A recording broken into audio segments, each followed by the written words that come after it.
Welcome to Simple Honest Design Behind the Design, where we talk about all the little details that we weren't able to get to on last week's episode. And if you missed that episode, go back and watch it because it'll help you understand the overall context of the detailed tabletop that I'm about to talk about here. And what I love about this tabletop is it incorporates all of the design elements that I always push so hard for you guys to learn. And that is blending, color, height, texture. So let's get started.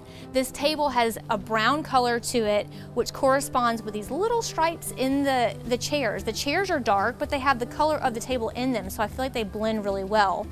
And then the stripes on these pillows match the stripe on the lounge chairs around the fire pit. So when you're looking at the space, you can see the stripes in the forefront and in the background, which is really nice.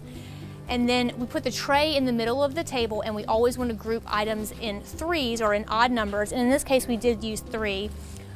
We used clear vases and then one solid structural item, blending the dots on this glass piece and then the stripes on this one. We've got the rope, which corresponds with the fringe on the pillows that are on the lounge chairs as well.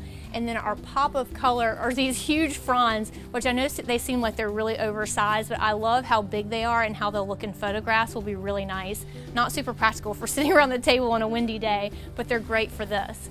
So overall, every bit of accessory that we've used on this table corresponds with what we've used in the rest of the space. And that's what you want to create that blend look that we're going for. So remember, blending height, color, and texture to get that perfectly accessorized, styled outdoor space.